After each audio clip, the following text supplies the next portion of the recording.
Alors, on va commencer par fondre un petit peu de beurre dans une casserole. On a donc 180 g de beurre. À ça, on va ajouter 180 g de farine qu'on va verser en une fois et on mélange pour faire un rond. Voilà, on ajoute le lait et le bouillon, 35 centilitres de lait et 35 centilitres de jus de cuisson.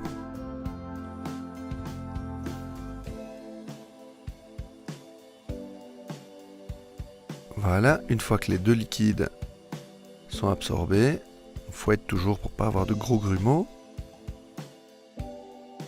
On obtient une belle crème bien homogène, une béchamel. Voilà.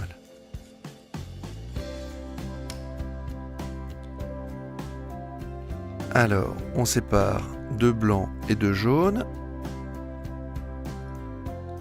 Voilà, les blancs on les garde dans un pot bien fermé et on les garde au réfrigérateur.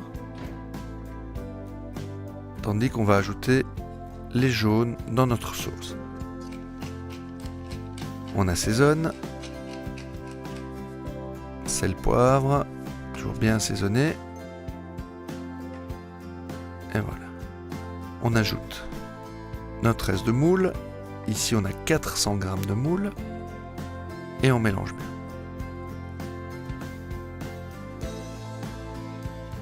Voilà.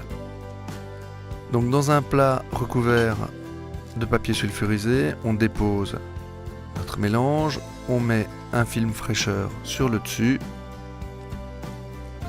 Et on pousse bien pour ne pas avoir d'air. Et on va laisser une nuit au réfrigérateur.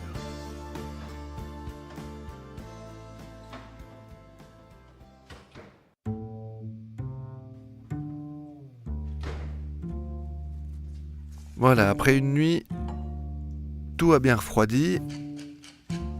On va commencer par les blancs. On sale, on poivre. On les bat un petit peu. Voilà, le blanc d'œuf, ça va être la base de notre panure avec la chapelure, bien sûr. Alors, on farine un petit peu le plan de travail pour pas que ça colle et on démoule notre appareil. Voilà, vous voyez, la béchamel a bien figé. Il ne reste plus qu'à couper des tranches. Puis couper en deux. On peut faire n'importe quelle forme, on peut faire des boules, on peut les faire en longueur, ça n'a pas beaucoup d'importance.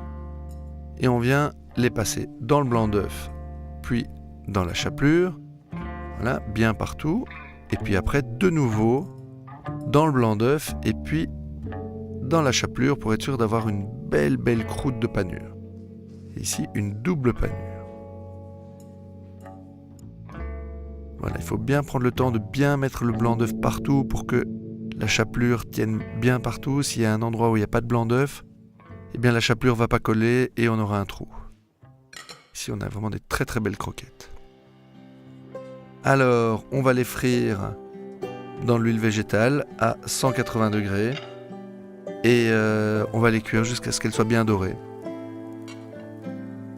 Voilà, on les sort, on les égoutte sur un papier absorbant et on va frire les feuilles de céleri. Attention, ça peut éclabousser. Toute l'eau qui est dans les feuilles va sortir très vite. Donc il faut bien faire attention. Une fois que l'eau a fini d'éclabousser partout, c'est prêt et on peut récupérer ces feuilles de céleri frites qui vont donner un beau croustillant qui sera très agréable avec la croquette. Une petite rondelle de citron et voici nos croquettes de moule et feuilles de céleri frites. Comme d'habitude, la recette se trouve sur notre site delhaize.be. Bon appétit!